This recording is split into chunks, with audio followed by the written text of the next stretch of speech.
Hello friends, welcome to my channel. आज हम बात करेंगे एशियन ग्रैंटो से किस तरीके से अभी निकला जा सकता है प्रॉफिट करके। लॉस करना नहीं हमको, तो मैं मेरी स्ट्रैटेजी आपके साथ रिवील करूंगा। मैं किस तरीके से उस पर स्टडी करता हूँ, किस तरीके से उसमें स्ट्रैटेजी बनाता हूँ, उसके मैथमेटिक्स, गणित वगैरह सारे चीज़ें आपके साथ मैं शेयर करूँगा। और उसका कैलकुलेशन किस तरीके से होता है और उसमें से कैसे निकला जा सकता है और उसमें से किस तरीके से हम प्रॉफिट में ही निकलेंगे, ये चीज़ें मैं आपके साथ शेयर करूंगा। कंप्लीटली फार्मूला आपके साथ तो शेयर करूंगा, तो आप वीडियो एंड तक देखो। और वीडियो अच्छा लगेगा तो ज़रूर चैनल को सब्सक्राइब करना, क्योंकि ये फार्मूला मैं आपके साथ शेयर कर रहा हूँ। नहीं तो मुझे कोई ज़रूरत नहीं है आप लोगों को सब कुछ डिटेल में बताने की, लेकिन मैं ये चीज़ें आपको बता रहा हूँ और मेरे चैनल पे मिल रही है ये चीज़ें, और मैं आपको लॉस मेकिंग शेयर से प्रॉफिट में निकलना सिखा रहा हूँ। तो उस चीज़ की वजह से आप चैनल से जुड़े रह सकते हैं और बहुत सारा लाइक, सब्सक्राइब और कमेंट्स वगैरह, अच्छे कमेंट्स दे सकते हो। तो जो भी आप रिटर्न्स में दे सकते हो ज़रूर देना। बाकी तो पैसे की उम्मीद तो आपसे होती नहीं है। मेन चीज़ है कि शेयर मार्केट से हम कमाएंगे, मिल के कमाएंगे। और मेन चीज़ है कि किस तरीके से मैं मेरी स्ट्रैटेजी यूज़ करके मैंने प्रॉफिट किया है, ये सारी चीज़ें मैं आपके साथ शेयर कर रहा हूँ। तो वीडियो ज़रूर एंड तक देखो, कम्प्लीटली देखो, सीख लो। और लाइफ में ये फंडा ज़रूर आपके काम आएगा और इस वजह से ज़रूर आप प्रॉफिट करोगे, ये मुझे गारंटी है। क्योंकि मैं खुद उतनी वही सारी स्ट्रैटेजी यूज़ कर करके अभी तक इतना प्रॉफिट में ही निकला हूँ, हर एक शेयर से प्रॉफिट में निकला हूँ। मुझे पता है कि शेयर्स गिरते हैं, शेयर में लॉस होते हैं, लेकिन वो लॉस से रिकवर होना भी बहुत इंपॉर्टेंट होता है। नेक्स्ट स्ट्रैटेजी आपके पास होनी चाहिए, प्लान बी हमेशा रेडी होना चाहिए। अगर शेयर गिरेगा तो क्या करना है, तो वो सारी चीज़ें मैं करता हूँ और अभी मैं वो सारी चीज़ें आपके साथ शेयर कर रहा हूँ। तो बिल्कुल चैनल को सब्सक्राइब करके रखना और हमेशा हमेशा के लिए चैनल को सपोर्ट करना। तो आपको मैं मेरी स्ट्रैटेजी दिखा रहा हूँ, चलो देखते हैं। तो दोस्तों, स्ट्रैटेजी देखने से पहले मैं थोड़ा इसके बारे में टिकर टेप पे भी जो डिटेल है वो दिखा देता हूँ। जो नए लोग रहेंगे या पुराने लोगों को भी ये चीजें देख लो। टिकर टेप इसके बारे में पूरा पॉजिटिव यहाँ पर दिखा रहा है। इंट्रिंसिक वैल्यू अच्छा है, रिटर्न वर्सेस एफडी भी अच्छा बता रहा है। डिविडेंड रिटर्न्स खराब है, डिविडेंड देती नहीं ऑलरेडी, और डिविडेंड देती है लेकिन काफी कम देती है। और ऊपर से एंट्री पॉइंट यहाँ पर अभी गुड बता रहे हैं, अभी भी हम इसमें बाय करके चल सकते हैं। और नो रेड फ्लैग, मतलब कंपनी डूबने के कोई चांसेस यहाँ पर नजर नहीं आते। और यहाँ पे रिटर्न्स किस तरीके के इसने दिए हैं, तो एक हफ्ते के अंदर 11% गिरा है, एक महीने के अंदर ये देखो 31%, 32% तो एक महीने के अंदर ही गिरा है ये। और यहाँ पर एक साल के अंदर ये लगभग 62% गिरा है। ठीक है, 131 या 132 के प्राइस पे इसका हाई था, वहां से काफी गिरा है। और यहाँ पर 5 साल की बात करेंगे तो 390 का एक टाइम पे इसका प्राइस था, वहां से ये गिरते हुए आया है। तो देखो 40 रुपए तक प्राइस आ गया। ये होता है शेयर मार्केट। हर किसी को लगता है मजाक है, ये इतना इजी है कमाना, तो इतना इजी नहीं है। ये चीजें मैंने लाइफ में बहुत एक्सपीरियंस किया और इसी वजह से मैं आपको दिखाते आ रहा हूँ कि किस तरीके से प्रॉफिट लेना चाहिए, किस तरीके से इन्वेस्टमेंट करना चाहिए। मेरे चैनल पे बहुत सारे वीडियो बनाए, लेकिन लोगों को सीखना नहीं है, जस्ट उनको टारगेट चाहिए। बहुत लोग मुझे जस्ट टारगेट पूछते हैं, 1 महीने में कितना होगा, 2 महीने में, 5 साल में, या ये सारे टारगेट से अच्छा है आप कंपनी में इन्वेस्टेड रहो, अच्छी कंपनी चूज करो। टारगेट बताने के लिए बहुत अदर चैनल है, उनके टारगेट शायद से अच्छे होते रहेंगे, या न्यूज चैनल तो ऑलरेडी है जो टारगेट पे टारगेट एवरीडे बताते हैं, वहां पे देखा करो और बिंदास उसमें कितना लगाना है उतना लगा दो। और फिर बाद में टारगेट ना अच्छी हो तो फिर बाद में रोते रहो। तो मेन चीज है, टारगेट पे फोकस मत करो, अच्छी कंपनी उसमें इन्वेस्टेड रहो, जरूर प्रॉफिट होगा, ये फोकस करो। बाकी फालतू चीजों में फोकस मत करो। ठीक है, और मैक्स की रिटर्न्स की बात करेंगे तो देखो 30% का इसने लॉस ही दिया है। अगर जो पुराना से पुराना इन्वेस्टेड भी रहता इंसान तो उसको भी लॉस ही दिया 30% का, क्योंकि इसका स्टार्टिंग ही 68 के भाव से हुआ था। ठीक है, यहाँ पर देख सकते हो, फिर वहां से गिरा था और अभी तो 40 के भाव पे आ गया।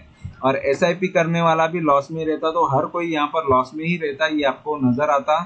ठीक है, लेकिन यहाँ पर कौन सी चीज की वजह से प्रॉफिट दिखा रहा है, तो ये जो बीच में जो रिटर्न्स आए थे उसकी वजह से प्रॉफिट है।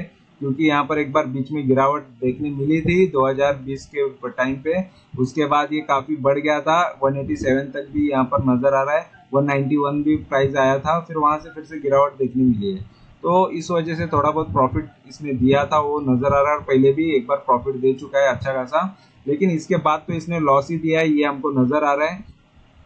और लेकिन बाकी सारी चीजें ये देखो, निफ्टी से 3 गुना वोलाटाइल है, 2.98, मतलब अगर निफ्टी 1% गिरेगा तो ये 3% गिरेगा, ये याद रखना। क्योंकि और ये डिविडेंड देती है थोड़ा बहुत कंपनी, यहाँ पर देख सकते हो डिविडेंड यील्ड लिखा है, और 70 पैसे का कुछ डिविडेंड ये शेयर के पीछे मिलने वाला है, यहाँ पर देख सकते हो 70 पैसे का। ठीक है, तो ये चीजें यहाँ पर जो भी है मैंने बता दी है। अभी मैं आपको स्ट्रैटेजी बता देता हूँ, और उसके वजह से शायद से आपको जल्दी निकलने का मौका मिल जाएगा। और बाकी आपकी मर्जी है उसको स्ट्रैटेजी को फॉलो करना है नहीं करना है, लेकिन मैं मेरा फर्ज निभा रहा हूँ। और मैं किस तरीके से करता हूँ, नहीं तो बोलेंगे कि आप निकल गए यार, हमको बोला भी नहीं।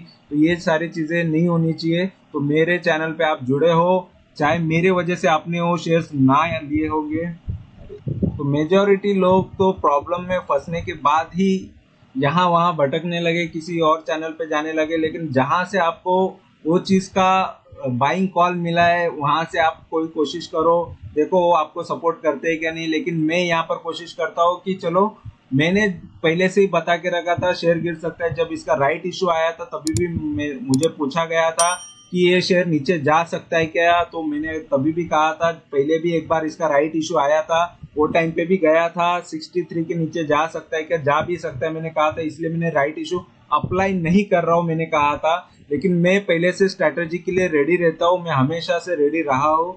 और जब भी गिरावट आए मुझे बिंदास में खड़ा रहता हूँ कि गिरने दे, कोई प्रॉब्लम नहीं है, गिरावट में मैं और खरीदते जाता हूँ। तो ये शेयर को देखो मेरी बाइंग कहाँ की है, मैं जस्ट ये आपको बता देता हूँ एक एग्जाम्पल के साथ। मैं एग्जैक्ट क्वांटिटी में मेरी नहीं बता रहा हूँ, ठीक है, एक अंदाज बता रहा हूँ, लेकिन मेरी एग्जैक्ट बाइंग प्राइस में बता रहा हूँ। और एग्जैक्ट जो करंट प्राइस चल रहा हूँ मैं यहाँ पर आपके साथ शो कर रहा हूँ।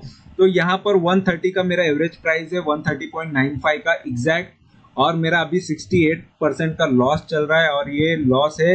और एग्जैक्ट यहाँ से ऊपर नीचे हो सकते हैं क्वांटिटीज, लेकिन यहाँ पर मैं एग्जैक्ट कोई चीजें ये नहीं कर सकता, क्योंकि मेरा वेल्थ जो है कितना है क्या है, और मेरे पोर्टफोलियो में बहुत सारे शेयर्स है, सबका मैं यहाँ पर दिखा नहीं सकता। तो मेन चीज है कि आपको सिखाने के लिए चैनल है। मैं मेरे प्रॉपर्टी या मेरा जो भी है वो चीजें, बैंक बैलेंस रहेगा या मेरी वेल्थ रहेगी, मेरा पोर्टफोलियो रहेगा, सारी की चीजें अमाउंट टू अमाउंट में आपके साथ शेयर नहीं कर सकता। हाँ, मैं बता सकता हूँ कि ये मेरे पोर्टफोलियो में है और मुझे भी लॉस हो रहा है, मुझे इतने परसेंट का, क्योंकि हर एक का अपना अपना होता है। शायद मेरे से ज्यादा किसी के पास क्वांटिटी हो सकती है, या मेरे से और भी कम भी हो सकता है, और लॉस भी कम ज्यादा हो सकता है। लेकिन परसेंटेज इंपॉर्टेंट होता है कि परसेंटेज वाइज कितना है। तो मेरा परसेंटेज वाइज इतना है, ठीक है। और यहाँ पर क्वांटिटीज की मैंने जस्ट एग्जांपल के लिए लिया है कि चलो किसी इन्वेस्टर के पास ये 100 क्वांटिटी हो, किसी के पास 500 हो, किसी के पास 1000 हो, किसी के पास 10,000 हो। तो हर एक का अपना अपना क्वांटिटी है अपने अपने हिसाब से। तो मेरे पास कितनी क्वांटिटीज है जस्ट मैं ये ना बताते हुए मैं एग्जाम्पल के लिए 1000 क्वांटिटीज बता रहा हूँ। और 130 ये मेरा रियल बाइंग प्राइस, बाइंग यानी मेरा एवरेज प्राइस है। शायद इससे ऊपर था तो थोड़ा बहुत एक दो बार मैंने इसको एवरेज किया है, और ज्यादा मैंने एवरेज नहीं किया। तो और भी मैं एवरेज करूंगा तो ये काफी नीचे आ जाएगा। तो कैसे उसको एवरेज करके और किस तरीके से स्ट्रैटेजी से मैं इसमें से प्रॉफिट में निकलूंगा, देखो मैंने हमेशा बताया है कि मेरे चैनल पे 99% तक मैंने लॉस किया हुआ है, शेयर में से प्रॉफिट में निकला है। तो 99% अगर कोई शेयर लॉस कर रहा है तो आप भी निकल के दिखा दो, तो आप भी बहुत अच्छी स्ट्रैटेजी आपके पास है, समझ लेना। या आप मार्केट में से कभी हार नहीं सकते, ये समझ लेना। तो मेरी ये चीजें मैंने देखी है। मैं जब कब हारता हूँ तो जब मार्केट में ये कंपनी बचेगी नहीं, यानी कंपनी पूरी डूब जाएगी, तो ही मेरी हार होगी। नहीं तो मैं ये कंपनी से, शेयर मार्केट से जीत के ही जाता हूँ। और हार जीत लगी रहती है, लेकिन मेन चीज है कि आप डटे रहना चाहिए, मैदान में डटे रहो। भागते बहुत लोग भागते हैं, ये शेयर को कितने लोग बेच के भाग चुके होंगे। और इसमें जीत किसकी हो गई है, जो अगर ये प्रमोटर अभी भी भागे हुए नहीं, प्रमोटर खरीदते जा रहे, FIS खरीदते जा रहे, DIS खरीदते जा रहे, और आप भाग रहे हो। जो भाग रहे हो, जो भगोड़ा है, वो जिंदगी के रेस से हमेशा भागेगा ही, और वो कभी जिंदगी में कमाएगा नहीं। और रिस्क लेने वाला ही इंसान कमाएगा। तो कभी भी डटे रहो। देखो सब लोग बेच के भाग रहे हैं, अगर DIS भी भाग रहा है, FIS भी भाग रहे हैं, तो आप बोलोगे कि यार आपको भी निकलना ही चाहिए, ठीक है। लेकिन DIS और FIS है, तो जैसे मैं यहाँ पर DIS और FIS का भी डेटा अगर यहाँ पर आपको शो करूँ तो समझ लेना कि आपको क्या करना चाहिए, ठीक है। तो यहाँ पर सारी डिटेल में यहाँ पर पहले भी मैं बहुत बार दिखा चुका हूँ, लेकिन यहाँ पर FIS DIS का सारे होल्डिंग्स यहाँ पर मैं दिखा दूंगा, तो आप देख सकते हो कि किस तरीके की सबकी होल्डिंग है, ठीक है। यहाँ पर प्रमोटर की यहाँ पर देखो 29 है, और यहाँ पर फॉरेन इंस्टीट्यूट की भी है। तो सभी का कुछ ना कुछ यहाँ पर इन्वेस्टमेंट है और रिटेल और अदर्स का भी यहाँ पर 69% तक है। तो सबने कुछ ना कुछ इसमें इन्वेस्ट किया हुआ है और कौन से म्यूचुअल फंड रहते हैं या कौन से एफआईआई है, ये सारी डिटेल आपको अगर ये पूरा इसका पैक लेने के बाद या इसका सब्सक्रिप्शन लेने के बाद पूरे डिटेल मिल जाती है। लेकिन यहाँ पर मैं सब्सक्रिप्शन नहीं लेता, ठीक है। मोस्ट ऑफ अपने को जो बेसिक डेटा चाहिए यहाँ पे मिला है, तो बेसिक डेटा के हिसाब से मैं आपको ये चीजें बता रहा हूँ। और देखो प्रमोटर की इंक्रीजिंग हो रही है 6 महीने से, तो प्रमोटर खुद खरीदते जा रहा है, खुद के शेयर्स खुद खरीद रहा है। इस वजह से लोग बेवकूफ बन रहे जो बेच रहे, ऐसा मुझे लगता है। क्योंकि अगर उनको लगता है कि उन्होंने लॉस बुक करके उन्होंने लाइफ में बहुत अच्छा काम किया है, देखो लॉस बुक करने की आदत लग गई ना, तो इंसान लॉस बुक करते करते करते लॉस में ही रहेगा। मुझे यहाँ पर प्रॉफिट बुक करने की आदत है, इस वजह से मैं प्रॉफिट ही लेता हूँ। और मुझे पता है कि बहुत सारे शेयर्स में टाइम खराब आएगा तो बहुत गिर सकता है, तो एक लिमिट तक इसमें एक इन्वेस्टमेंट रखा करो और जितनी बड़ी गिरावट आए तब तक वेट करो। तब भी तक मैं वेट ही कर रहा था। और यहाँ पर मैं बता देता हूँ, देखो मेरी अगर बाइंग 139 अभी 131 के आसपास आ रही है और ये एग्जैक्ट मेरा परसेंटेज है जितना में मुझे लॉस अभी हो रहा है। मैंने बताया था 60% हो रहा था, अभी भी मैंने बताया था, अभी 68% का लॉस है, ये भी मैं बता रहा हूँ। और एग्जैक्ट पॉइंट टू पॉइंट है ये। और अभी करंट प्राइस इसका 41.6 चल रहा है। यहाँ पर मैं आपको वो भी दिखा देता हूँ, ये देखो 41.6 अभी प्राइस चल रहा है। तो ये प्राइस पे मैं अभी हूँ और इसमें से किस तरीके से, देखो ये करंट प्राइस है, ये क्वांटिटीज है, ये बाइंग प्राइस है और ये टोटल इन्वेस्टमेंट है, ठीक है 1,30,000 का। और यहाँ पर है प्रॉफिट एंड लॉस में 89,000 का लॉस है अगर किसी ने 1000 क्वांटिटी है तो। यहाँ पर क्वांटिटीज ऊपर नीचे हो सकती है हर किसी की, अगर किसी के पास 100 है तो 100 तो काफी कम होता है। और यहाँ पर क्वांटिटीज हम बढ़ाएंगे या मैं अगर 10 क्वांटिटी भी लूंगा तभी भी मेरी परसेंटेज उतना ही दिखेगा, क्योंकि उसके मेन चीज है कि मेरी बाइंग प्राइस और करंट प्राइस पे ये कैलकुलेशन हो रहा है परसेंटेज, ठीक है। और बाकी किसी चीज पे नहीं है। तो ये चीजें भी मैं आपको सिखा रहा हूँ कि किस तरीके से मैंने किया है। अगर मैं 100 क्वांटिटी भी लेता हूँ तो मेरा परसेंटेज सेम ही दिखेगा। और क्वांटिटीज यहाँ पर 1000 ले रहा हूँ क्योंकि मेजोरिटी लोगों के पास ज्यादा से ज्यादा इसके शेयर्स है, ये मैंने देखा है। तो यहाँ पर सिंपल है, एक फॉर्मूला बनाना है आपको, करंट प्राइस यहाँ पर लगानी है और क्वांटिटी लगाना है, बाइंग प्राइस रखनी है, टोटल इन्वेस्टमेंट ऑटोमेटिकली कैलकुलेट किस तरीके से होता है उसका फॉर्मूला देख लो। टोटल इन्वेस्टमेंट होता है ये क्वांटिटीज को इससे मल्टीप्लाई करना है इक्वल टू, ये मल्टीप्लाई करने के बाद आपको ऑटोमेटिकली इसकी टोटल इन्वेस्टमेंट मिल जाएगी। इतना तो मैथ्स आता होगा बहुत लोगों को। और इसका हमको प्रॉफिट एंड लॉस निकालना है, तो पहले इसमें से ये माइनस करना है। किस में से माइनस करना है? करंट प्राइस में से। और ये जो बाइंग प्राइस है वो माइनस करने के बाद उसको इनटू करना है आपको क्वांटिटीज के साथ। तो प्रॉफिट एंड लॉस निकालना भी आपको आना चाहिए कि आपके पास बचा कितना। तो यहाँ पर ये इतने का लॉस हो रहा है और ये लॉस पे परसेंटेज निकालने के लिए ये फॉर्मूला भी देख लो कि यहाँ पर जो ई है या आपके पास होगा, तो ये प्रॉफिट जो है, ये प्रॉफिट एंड लॉस का लॉस जो है वो लेके, ठीक है, वो लेना है हमको, उसको डिवाइड करना है इससे, ठीक है, डिवाइड करना है हमारे टोटल इन्वेस्टमेंट से। इन्वेस्टमेंट से डिवाइड करने के बाद ये ब्रैकेट में डाल के इसको इंटू 100 करना है, तो आपको परसेंटेज आ जाएगा। तो ये परसेंटेज भी आपको निकालना है। फिर उसके बाद इसको मैंने ये स्ट्रैटेजी मैं अभी यूज करूंगा, तो और ये स्ट्रैटेजी के हिसाब से कितना होता है ये मैं आपको बताऊंगा, ठीक है। तो यहाँ पर स्ट्रैटेजी देख लो, मैंने फर्स्ट बाय किया था, चलो मैं यहाँ पर है ना 131 के आसपास आ रहा है, तो मैं यहाँ पर है ना 130 ले रहा हूँ, राउंड फिगर ले रहा हूँ और 130 ले रहा हूँ और इसको 40 का बाइंग प्राइस सेकेंड टाइम ले रहा हूँ, ठीक है। तो मैं अभी है ना राउंड ऑफ ले रहा हूँ, शायद 40 के नीचे अगर शेयर गया तो आपको क्या करना चाहिए ये मैं आपको सिखा रहा हूँ, ये मैं बता रहा हूँ। तो एंड तक वीडियो देखो 130 का यहाँ पर बाइंग प्राइस मेरा अभी मैं पकड़ रहा हूँ और यहाँ पर मैं 1000 क्वांटिटी भी पकड़ू तभी भी चलेगा, कितनी भी क्वांटिटीज पकड़ू तभी भी चलेगा। लेकिन मैं यहाँ पर समझ लो यहाँ पर 1000 का लिया है तो मैंने 1000 की क्वांटिटी की पकड़ा, ठीक है, एग्जाम्पल के लिए। और यहाँ पर मैंने 1000 के हिसाब से मैंने बेचा कितने के लिए, सेकंड टाइम भी मैंने 1000 क्वांटिटी खरीदी क्योंकि अभी 40 का भाव आसपास आ चुका है। तो अगर मैं यहाँ पर भी 1000 खरीद लेता हूँ तो यहाँ पर 1000 खरीदने के बाद मेरा एवरेज प्राइस देखो कितना आ रहा है। तो ये एवरेज प्राइस बन के आ रहा है, ये डिवाइडेड बाय ये आ रहा है, ठीक है। तो डिवाइड बाय ये 2, क्योंकि ये 2 बार ये कर रहा हूँ, ठीक है। इस वजह से एग्जैक्ट मैंने सेम क्वांटिटी 2 बार ली है, एग्जैक्ट क्वांटिटी खरीदनी है। मिक्स करोगे, अलग अलग करोगे तो थोड़ा सा डिफरेंट आ जाएगा। एग्जैक्ट क्वांटिटी खरीदने की वजह से मैंने 2 डाला। और यहाँ पर मैंने थर्ड टाइम भी अगर मैं बाय करूँ, ठीक है, अगर ये सेकंड टाइम बाय किया और यहाँ पर मैं थर्ड टाइम और बाय करूँ तो और मेरा प्राइस नीचे आ जाएगा। लेकिन मैंने दोबारा 2 बार मैंने बाय किया, तो यही चीज मैं यहाँ पर आपको डाल के बताता हूँ। तो अभी मैं ये फॉर्मूला को पूरा ये कॉपी कर लेता हूँ। देखो ऊपर जो भी है उसको हम कॉपी कर लेंगे और यहाँ पर नीचे ले लेंगे। तो सेकेंड टाइम हमने अगर इन्वेस्टमेंट किया है तो इसका एवरेज निकालेंगे। तो यहाँ पर देखो ये मैं जो सेकेंड टाइम इन्वेस्टमेंट हुई है, ठीक है, तो वो डालेंगे। अभी देखो यहाँ पर मैंने बाय किया जब इसका 40 का भाव आया तब मैंने बाय किया, मैं बता रहा हूँ। ये 40 का भाव अभी करंट प्राइस चल रहा है और मैंने इसको ले लिया, ठीक है। अभी मैंने उसको ले लिया तो अभी 85 का एवरेज आ रहा है, तो मैं मेरी बाइंग प्राइस 85 डाल रहा हूँ, ठीक है, 85 डाल रहा हूँ। और मेरे पास क्वांटिटीज कितनी हो गई ये मैं अभी यहाँ पर डालूंगा। देखो 2000 क्वांटिटीज हो गई है। अभी 2000 क्वांटिटीज मेरे पास हो गई है, ठीक है। यहाँ पर पहले 1000 लिया था, अभी 1000 यानी 2000 क्वांटिटीज हुई। यानी पहले मेरे पास 1,30,000 था, अभी 1,70,000, मतलब 40,000 का मैंने और शेयर खरीदा। जैसे 40 इंटू अगर हम 1000 करेंगे तो 40,000 के शेयर और खरीदे। फिर यहाँ पर परसेंटेज देखो मेरा ऑटोमेटिकली कम हो गया, ठीक है। और यहाँ पर जो 90,000 का यहाँ पर लॉस दिख रहा है, यहाँ पर जस्ट ये पॉइंट के वजह से, ये थोड़े के वजह से, नहीं तो और नॉर्मली अपना लॉस उतना का उतना ही दिखेगा, लेकिन हमारे परसेंटेज नीचे जा रहे हैं, ठीक है। तो मेरा लॉस और थोड़ा कम हो गया। अभी बहुत लोगों को डर लगता रहेगा कि यार ये शेयर और नीचे ना जाए, अभी तो 40 के भाव के आसपास है, 30 ना जाए। अगर ये गया गलती से 30 गया तो और भी लॉस हो जाएगा।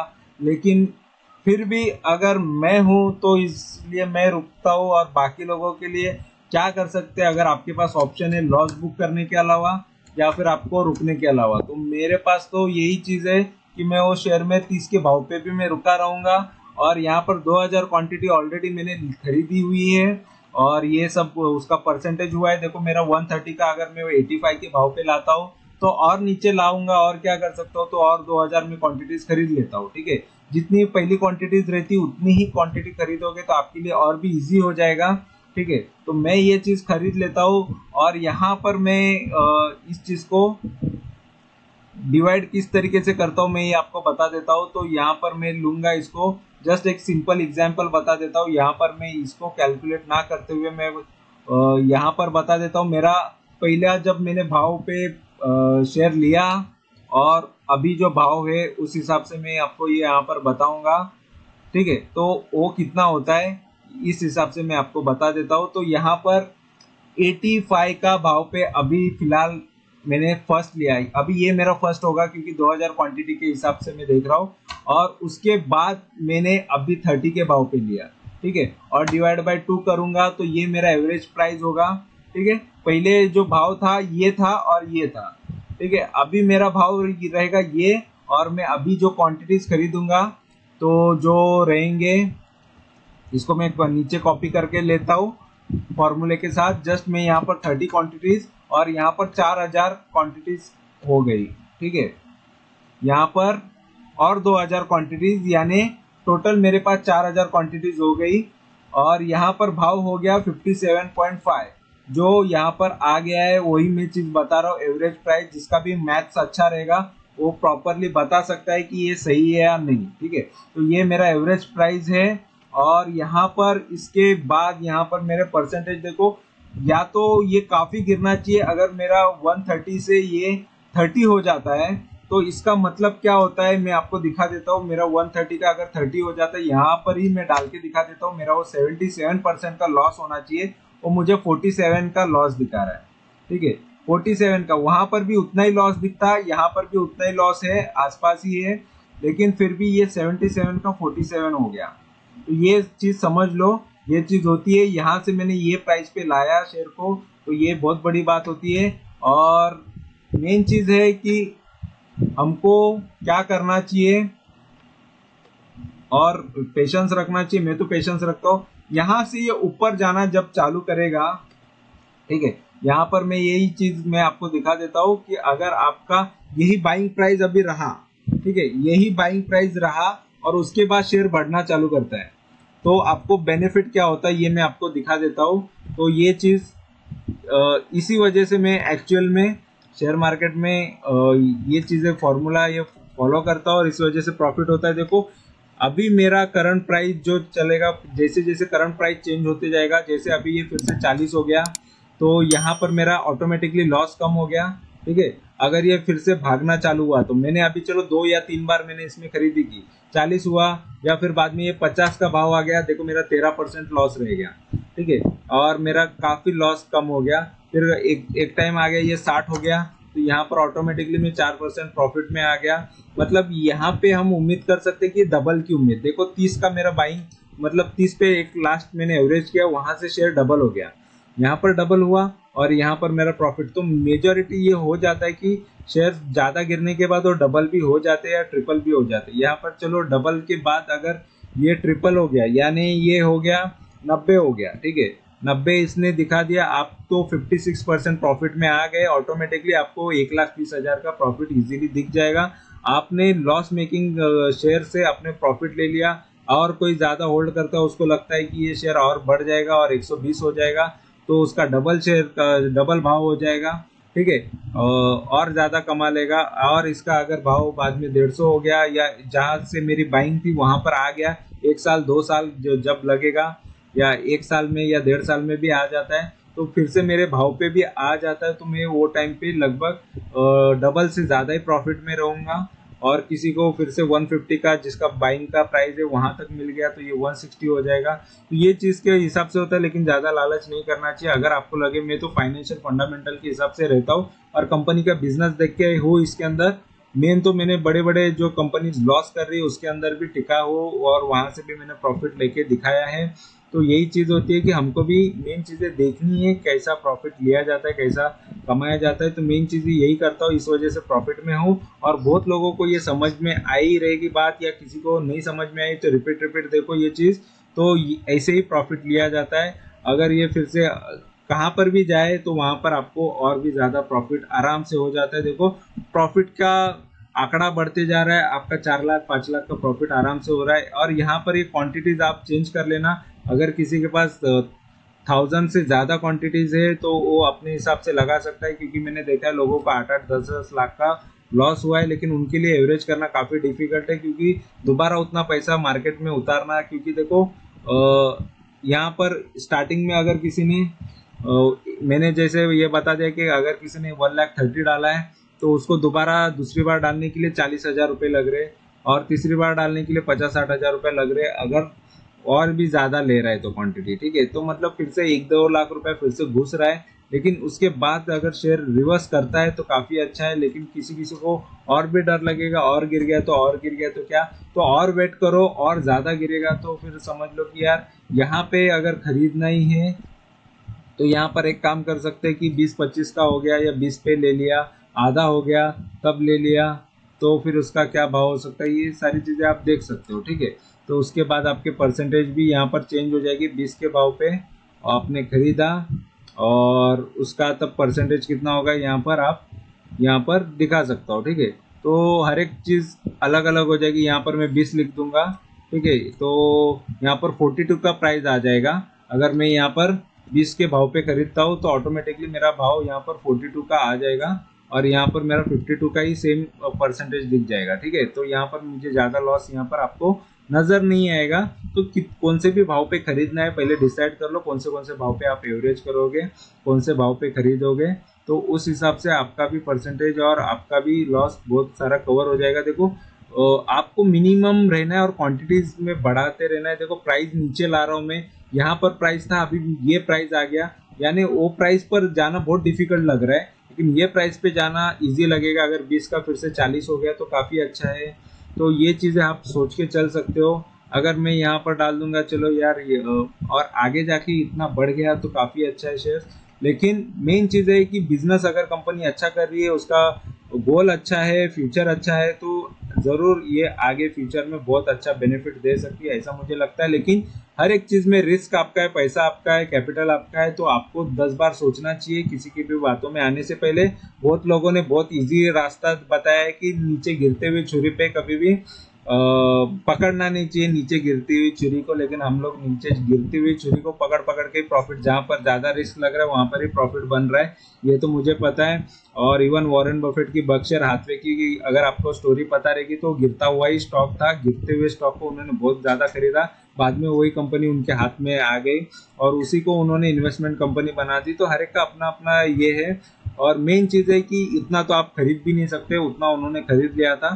तो आपके ऊपर है कि आप क्या कर सकते हो। आपको लगेगा इजी, ये लग रहा है कि ये अभी के अभी निकल जाओ, तो आपकी मर्जी होती है, निकल जा सकते हो, आपको कोई पकड़ के रोकता नहीं है। और आपको लग रहा है कि यार नहीं चले यार, कोई मेरे साथ भी है, खड़े हैं, तो आप रह सकते हो। देखो मैं ये शेयर में से प्रॉफिट ले लूंगा क्योंकि मेरी स्ट्रैटेजी अलग है, मैं इसी तरीके की स्ट्रैटेजी रिस्क लेता हूँ और कंपनी बंद होने तक मैं उसमें टिका रहता हूँ। तो अपनी अपनी मर्जी है, किसी को मैं जबरदस्ती ये स्ट्रैटेजी करने के लिए किसी को नहीं बोलता। हर एक का अपना अपना रिस्क फैक्टर होता है, कितना रिस्क ले सकते हैं, रिस्क कैपेसिटी होती है। तो मैं मेरा रिस्क मेरी कैपेसिटी के हिसाब से लेता हूँ और मेरे पास ऑलरेडी बहुत सारे शेयर्स होते हैं, तो इस हिसाब से मैं सबको प्रॉपरली मैनेज करने का देखता हूँ। ऐसा नहीं कि एक शेयर है तो एक शेयर के पीछे ही लग जाऊंगा, तो बहुत सारे शेयर को मैनेज करना रहता है मुझे, ठीक है। 4-4 पोर्टफोलियो उसको मैनेज करना रहता है, तो मैनेजमेंट के हिसाब से जैसे जैसा मुझे लगेगा कि यार वो शेयर अभी लेना चाहिए या अभी बेचना चाहिए, तो उस हिसाब से मैं बेचता हूँ। लेकिन मैं मिनिमम मेरा जो प्रॉफिट का मार्जिन है इतना मैं लेके ही रहता हूँ, उतने के अलावा मैं जल्दी बेचता नहीं हूँ, ठीक है। और 1 या 2% 3% पे तो मैं जल्दी बेचता ही नहीं हूँ, या 5-10% भी नहीं लेता हूँ। मैं 20-21% से ज़्यादा ही प्रॉफिट लेना पसंद करता हूँ, और वो मेरा टारगेट है, वो मिनिमम रहता है। उसके बाद जितना भी प्रॉफिट, कोई कोई 30%, 40%, 50%, और लॉन्ग टर्म वाले शेयर को डबल करने का ही सोचता हूँ, मोस्ट ऑफ डबल के बाद ही मोस्ट ऑफ बेचता हूँ। 100%, 200-300% से ज़्यादा पे ही मैं बेचा हूँ। मेरे वीडियोज़ आप देख सकते हो, ठीक है। तो वीडियो अच्छा लगा है तो जरूर चैनल को सब्सक्राइब करो, लाइक करो, कमेंट करो, दोस्तों के साथ शेयर करो। Thank you very much for watching my video. Thank you, bye bye.